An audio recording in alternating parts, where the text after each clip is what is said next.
เม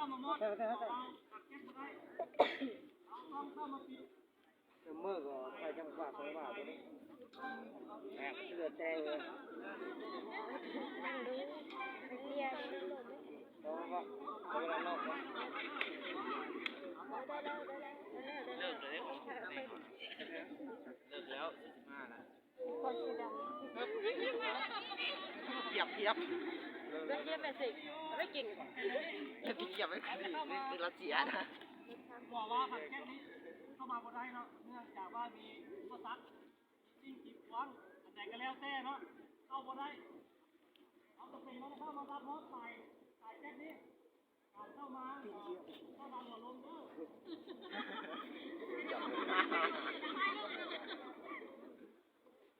สายเนาะเย็นเลย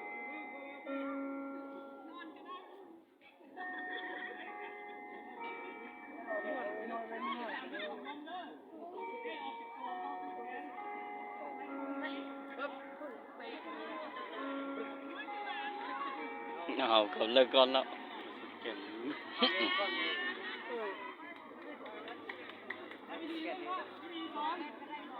เอาจะเฝ้าเด้อเพิ่นว่าชมวันนี้ขอเวลาก่อนเนาะให้พวกบรรดาพนักงานกับองค์กรพวกเขาพวกที่ไปทำน้ำบรรดาโรงงานมันก่อนเด้อเพิ่นว่าจะเฝ้าเป็นสแกนมือจะเฝ้าเพิ่นว่าขอเวลาสัก15 นาทีก่อนพวกสหายเลยนะกูสเก็ตทำไมนั่นนี่เก็บไปไป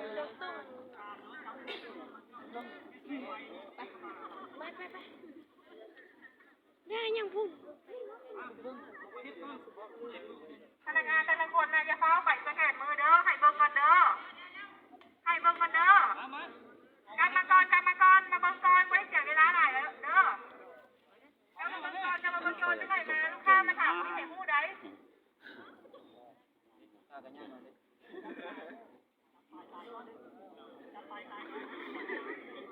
เราพวกสหายขอความร่วมมือนำเนาะโรงงานมันกับว่าจะเฝ้ามืองานเรือมือนี่น่ะเด้อมือเดียว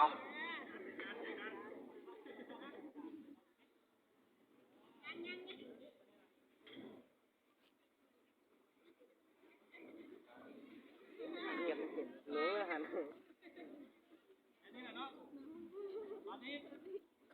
ออกไปให้จำกัดนั่นแหละตาวิธีไหนก็ได้เอาจูไม้เข้าไปจูมอดไฟเนี่ยจะเห็นเบิ้งทุกคนเด้อจูมอดไฟนี่เด้อไอ้น้องชายเขานี่เข้าไปก่อนจุดเบิ้งถนัดนั่นแหละก็เอาไอ้น้องยิงเข้าไป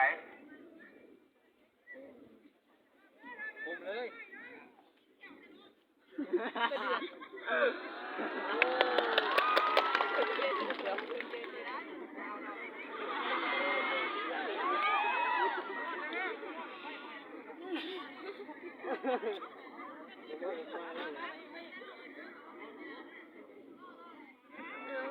ยังไปแล้ว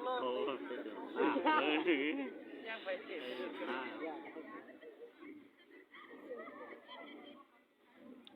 จับตุ้ม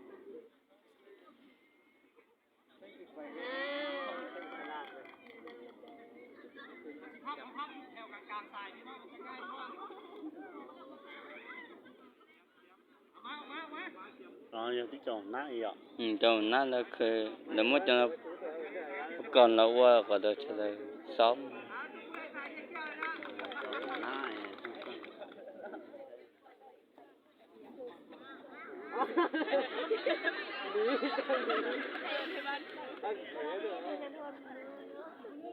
ยิงนะคุณนึงเป็นปลาทีนี้ผมเต็ม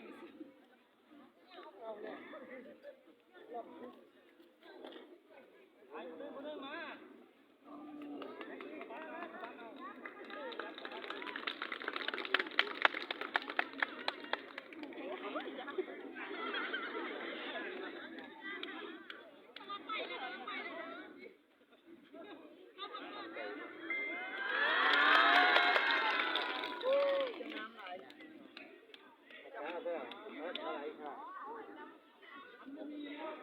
สับตรงนี้เข้าตรงนี้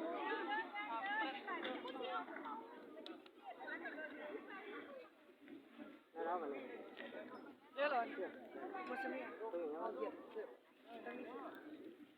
ีหลายขั้นตอนอยู่เบิ่งก่อนเด้อ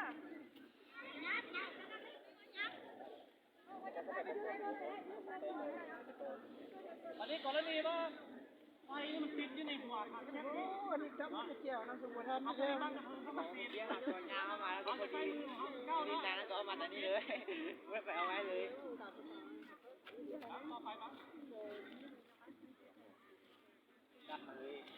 สำคัญมาเขาจะเรียนเอาแค่ไหนอ่ะวันนั้นมาให้ฉันใช่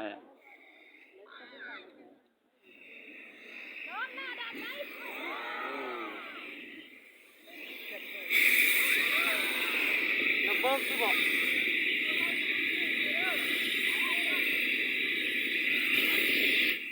มันจะระเบิ้งนะ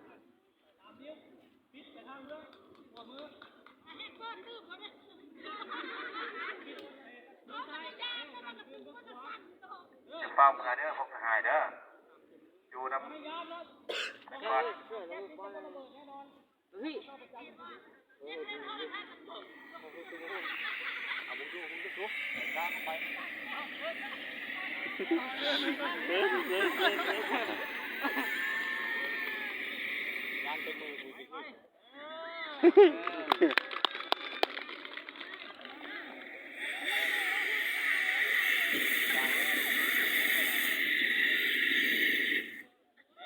จิตจินตนาเลยอ่ะ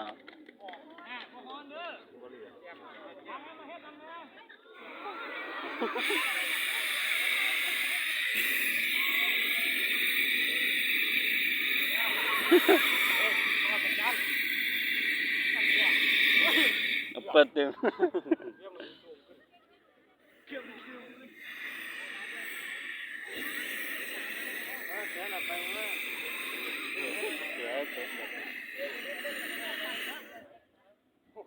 ง่ายเนาะอีก2 คนได้ผู้หญิงเลยเด้อผู้หญิงเด้อ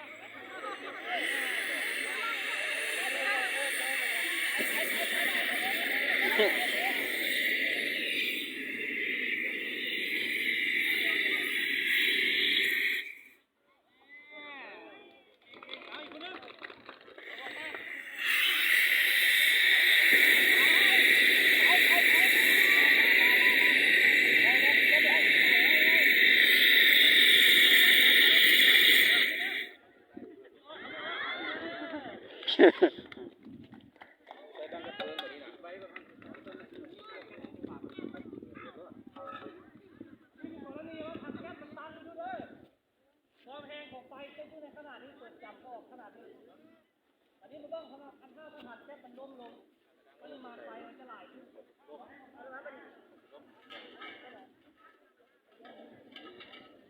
ต่อไปนะเด้อหาเด้อ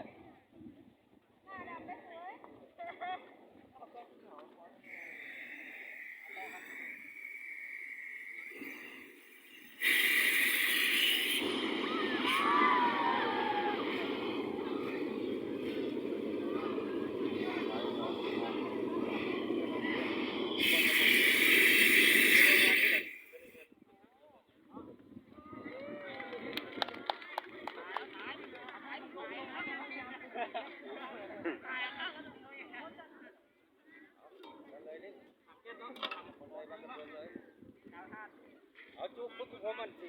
ใส่กับมาดูเด้อเพราะว่าหน่วยมอดไฟหน่วยน่ะก็ไปใส่เลยรถจุดไหนเฮียนน้ำพอน่ะไปมอบงานอะไรเงี้ยเข้าไป ใครยักล้อไปลองได้เด้อเงียนวิธีการนะสามารถไฟสมจิตได้สมจิตคิวดับไฟได้เจ้าน่ะบ่ที่ให้หุ้มน้ำเนี่ย ที่น้ำใจบ้านนี่ก็ดึงสายออกมานะปิดกระลักให้ขาดแล้วดึงออก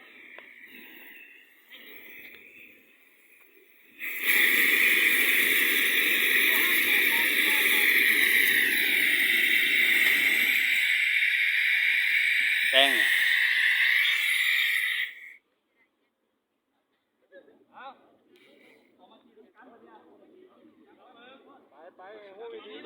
ก็ฉี่เอ้ย แต่ละคนเข้ามาเลย รถป้าก้า